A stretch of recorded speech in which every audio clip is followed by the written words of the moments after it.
Good morning मेरे बाल मित्रों, मेरा नाम है सोनल शर्मा। मैं आप सभी का श्रीमती आर.एस. कलरिया प्राइमरी स्कूल की तरफ से स्वागत करती हूँ। बच्चों, आज हम कक्षा तीसरी का तीसरा पाठ पढ़ने के लिए जा रहे हैं, जिसका नाम है रंग बिरंगी हवाई जहाज़। जो हवाई जहाज़ कागज़ के बनाकर आसमान में बच्चे उड़ाते हैं और उड़ाने का मज़ा लेते हैं। चलो तो फिर मेरे साथ में हम भी पढ़ते हैं। अपने पाठ्य पुस्तक खोलना है। पाठ तीसरा, रंगी बिरंगी हवाई जहाज़। यहाँ पे उस बालक का नाम है आशु। आशु ने अपनी माँ से क्या सीखा है वो हमें जानना है। दोस्तों, मैं हूँ आशु। कल माँ ने मुझे हवाई जहाज़ बनाना सिखाया। आशु की माँ ने उसे आशु को क्या सिखाया? हवाई जहाज़ बनाना सिखाया। मैंने कागज़ की हवाई जहाज़ बनाए और बगीचे में उड़ाए। कागज़ के हवाई जहाज़ बनाकर उन्होंने कहाँ पे उड़ाए थे? बगीचे में उड़ाए थे। गुलाबी, नीले और पीले रंगीन कागज़ के हवाई जहाज़ बहुत सुंदर लगते हैं। माँ ने उसे कौन कौन से रंगों के कागज़ के हवाई जहाज़ बनाना सिखाए थे? गुलाबी, नीले और पीले रंग के। और यह उन्हें बहुत मज़ा आ रहा था कागज़ के हवाई जहाज़ बनाकर आसमान में उड़ाने की। कागज़ के हवाई जहाज़ में कोई बैठ नहीं सकता, लेकिन उसे उड़ाने में बहुत मज़ा आता है। छोटे छोटे बच्चे जो होते हैं ना, उन्हें कागज़ के हवाई जहाज़ बनाकर आसमान में उड़ाना बहुत अच्छा लगता है और उड़ाते समय उनको एक अलग ही तरह का मज़ा आता है। हम उनसे मनोरंजन कर सकते हैं। जब हम इनसे खेलते हैं कागज़ के हवाई जहाज़ से, तब हम हमारा मनोरंजन भी कर सकते हैं, ऐसा आशु का कहना है। माँ कहती है कि मज़े की चीज़ मनोरंजक की होती है। माँ ने क्या कहा कि यह कागज़ के अगर हम हवाई जहाज़ बनाते हैं तो वह एक मनोरंजक की चीज़ भी होती है और काम की यानी उपयोग की चीज़ें होती है। यह चीज़ जो है वह एक काम की भी होती है यानी उपयोगी, यानी जो हमें एक नया आर्ट यानी आकृति सिखाती है।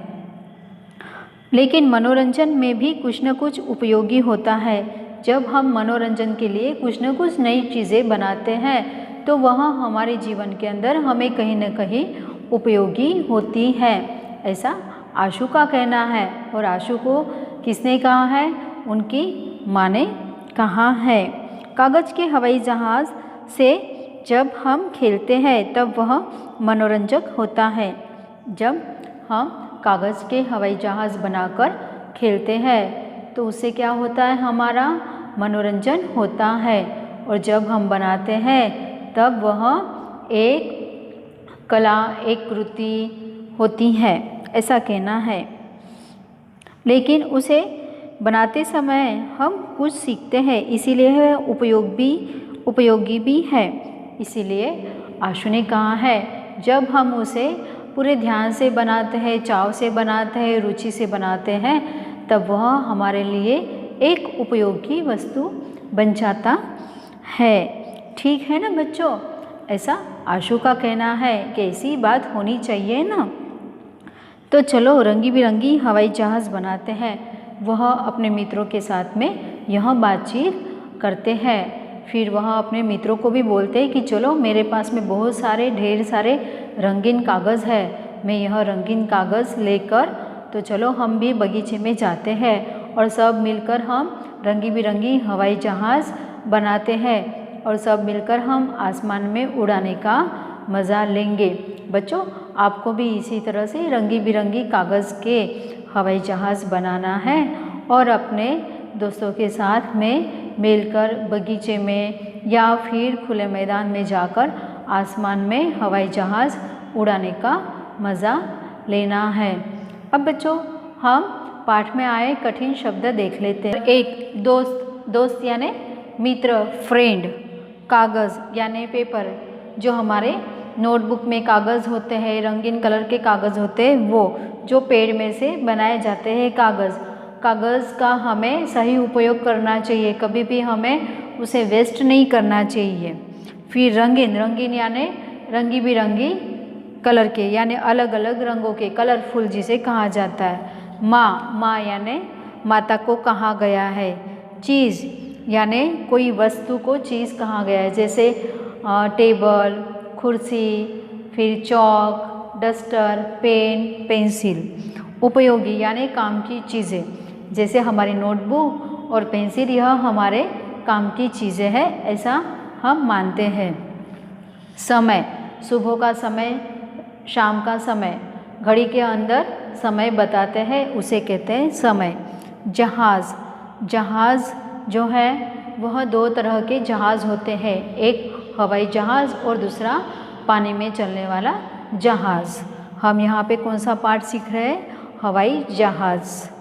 फिर हवाई यानी हवा में उड़ने वाला, पक्षी जो है वह आसमान में उड़ते हैं, और हमारा जहाज़ कागज़ का हम बनाकर कहाँ पे उड़ा रहे? हवा में उड़ा रहे हैं। उड़ाना यानी आसमान में उसे उड़ाने की कोशिश करना, जैसे एरोप्लेन आसमान में उड़ता है और पक्षी भी आसमान में उड़ते हैं अपने पंख फैलाकर, उसे कहते उड़ाना या फिर उड़ाने। फिर बगीचे, बगीचे यहाँ पे एक बगीचे के बारे में बात नहीं की है, अनेक बगीचे के बारे में कहा गया है। बगीचा यानी गार्डन यानी बाग। सिखाया यानी कुछ न कुछ चीज़ें सीखना। अर्थ यानी मीनिंग्स जो हमारे पाठ्य पुस्तक में दिए हुए हैं। पहला सुंदर, दूसरा मनोरंजन, तीसरा मज़ा, चौथा उपयोगी और पांचवा शौक। अब यहाँ पे सुंदर यानी अच्छा, सुंदर यानी अच्छा यानी ब्यूटीफुल, दिखने में बहुत खूबसूरत हो, ऐसी चीज़ कि जिससे हम आकर्षित हो जाए, उसे कहते हैं सुंदर। जैसे बच्चों के खिलौने बहुत सुंदर सुंदर होते हैं, छोटे बच्चों के, छोटे बच्चे जिन खिलौनों को देखकर वह खिलौनों की ओर आकर्षित हो जाते हैं, और एक पल भी बड़े जो हैं उस खिलौनों को देखकर उनका भी मन आकर्षित हो जाता है। इस तरह से सुंदर। फूल जो है, फूल जो गमले में उगते हैं वो भी सुंदर सुंदर होते हैं, उनके रंग भी बहुत सुंदर होते हैं, हम उनकी तरह अपने आप से आकर्षित हो जाते हैं। मनोरंजन, मन को प्रसन्न करना, यानी कभी कभी अगर हम निराश हो जाते हैं या किसी बात से हम एकदम गुमसुम बैठे हुए हैं, तो हमें इस तरह से नहीं बैठना चाहिए। कभी हमें जो है कहानी की किताब पढ़ना चाहिए, या फिर टीवी पर कार्टून्स वगैरह आते हैं तो बच्चे देखने के लिए बैठ जाते हैं, या फिर उनका मनपसंद काम करना चाहिए, जैसे कागज़ के खिलौने बनाना, ड्राइंग करना, एक आर्ट करना। इससे हम अपने मन को प्रसन्न रख सकते हैं, यानी हमें हमेशा प्रसन्न ही रहना चाहिए। मज़ा यानी आनंद, हमें हर समय आनंद से ही जीना चाहिए, यानी अगर कोई चीज़ हमारे बस की बात नहीं है, या फिर समय पर हमें नहीं मिली है, या फिर हमारा समय पर काम ख़त्म नहीं हुआ है, तो हमें नाराज़ नहीं होना चाहिए, उसी काम को बड़े चाव से करना चाहिए और पूरी तरह करने की कोशिश करना चाहिए। एकदम मज़े से ही हमें कौन सा भी काम करना चाहिए। उपयोगी यानी काम में आने वाली चीज़ें। अब उपयोगी काम में आने वाली चीज़ें यानी जो हमारे दिनचर्या के अंदर हमें बहुत ज़रूरी होती है, जैसे आपकी पेंसिल, किताब, इरेज़र, इन चीज़ों को हमें संभाल कर रखना चाहिए, इधर उधर उड़ाना नहीं चाहिए, यानी वो बहुत उपयोगी है और इसका इस्तेमाल भी हमें सही ढंग से करना चाहिए। उसके बाद में शौक, शौक यानी पसंद या रुचि। हम जो भी काम करते हैं वो हमारे पसंद से करते हैं, रुचि से करते हैं, यानी बड़े चाव से करते हैं। फिर से हम दोबारा यही शब्द पढ़ लेते हैं अर्थ के साथ में। सुंदर यानी अच्छा, सुंदर यानी अच्छा। मनोरंजन, मन को प्रसन्न करना, मनोरंजन मन को प्रसन्न करना। मज़ा यानी आनंद, मज़ा यानी आनंद। उपयोगी, काम में आने वाला, उपयोगी यानी काम में आने वाला। शौक, पसंद या रुचि, शौक पसंद या रुचि। पाठ तीसरा रंगी बिरंगी हवाई जहाज़ के अब हम प्रश्न उत्तर देख लेते हैं। आशु ने कागज़ के हवाई जहाज़ कहाँ उड़ाए? आशु ने कागज़ के हवाई जहाज़ बगीचे में उड़ाए। आशु ने कागज़ के हवाई जहाज़ कहाँ की जगह पे मैंने क्या डाला है? बगीचे में उड़ाए। आई बात समझ में? आपको इसी तरह से अपनी कक्षा कार्य CW में लिखना है। नंबर 2, मज़े की चीज़ कैसी होती है? मज़े की चीज़ कैसी होती है? मज़े की चीज़ मनोरंजक की होती है। मनोरंजक यानी जिससे हमारा मन प्रसन्न होता है उसे कहते हैं। अभी मैंने आपको थोड़ी देर पहले शब्दार्थ में समझाया था। फिर नंबर 3, काम की चीज़ें कैसी होती हैं? काम की चीज़ें जो उपयोगी होती है। काम की चीज़ें कैसी होती है? जो उपयोगी चीज़ होती है, जो हमें काम में आती है उसे उपयोगी कहा गया है। हम फिर से एक बार इसका दोहरान कार्य ले लेते हैं। आशु ने कागज़ के हवाई जहाज़ कहाँ उड़ाए? आशु ने कागज़ के हवाई जहाज़ बगीचे में उड़ाए। मज़े की चीज़ कैसी होती है? मज़े की चीज़ मनोरंजक की होती है। काम की चीज़ें कैसी होती हैं? काम की चीज़ें उपयोगी होती हैं। बच्चों, अब हम हमारा प्रश्न 2 देखते हैं। आशु की माँ ने उसे क्या सिखाया था? आशु की माँ ने उसे क्या सिखाया था? आशु की माँ ने उसे कागज़ का हवाई जहाज़ बनाना सिखाया था। क्या सिखाया था? आशु की माँ ने उसे कागज़ का हवाई जहाज़ बनाना सिखाया। ख में, कागज़ के हवाई जहाज़ से खेलने से क्या होता है? माँ ने क्या समझाया था आशु को कि कागज़ के हवाई जहाज़ से खेलने से बच्चों का मनोरंजन होता है, बच्चों को मज़ा आता है कागज़ के हवाई जहाज़ खेलने से। कागज़ के हवाई जहाज़ से खेलने से बच्चों का मनोरंजन होता है। क्या होता है बच्चों? मनोरंजन होता है। जैसे छोटे बच्चे अगर खेलते हैं, अगर उनका मनपसंद खेल है तो उन्हें बहुत अच्छा लगता है और खेलने से शारीरिक शक्ति भी बढ़ती है। पाठ में से 4 नाम वाले शब्द अब हमें लिखना है। बच्चों, अब तक हमने जितने भी पाठ पढ़े हैं उसमें जो 4 नाम वाले शब्द है वो हमें लिखना है। पहला वाला उपयोगी, ये हमारे इस पाठ का शब्द है, इसीलिए ये भी 4 वर्ण वाला शब्द है। Number 3 chocolate. नंबर 4 उठाकर, ये अधिक शब्द मैंने लिखे हैं। नमकीन। नंबर 6 फुलवारी। नंबर 7 बिखराया। नंबर 8 तरबूज। फिर से बच्चों अब हम पढ़ लेते हैं। पाठ में 4 नाम वाले शब्द, हमारे पाठ में जो 4 अक्षर वाले नाम आए हैं वो हमें ढूंढकर हमारी किताब में लिखना है। नंबर 1 उपयोगी। नंबर 1 उपयोगी। नंबर 2 इसीलिए। इसीलिए। Number 3 chocolate. नंबर 3 चॉकलेट, ये बच्चों को तो बहुत अच्छी लगती है खाने के लिए। नंबर 4 उठाकर। नंबर 4 उठाकर। नंबर 5 पर ये अधिक शब्द मैंने आपको समझाने के लिए यहाँ पे लिखे हुए। नंबर 5 पर नमकीन। नंबर 6 पर फुलवारी। नंबर 7 बिखराया। नंबर 8 तरबूज। अब बच्चों फिर से अब हम यह शब्द पढ़ लेते।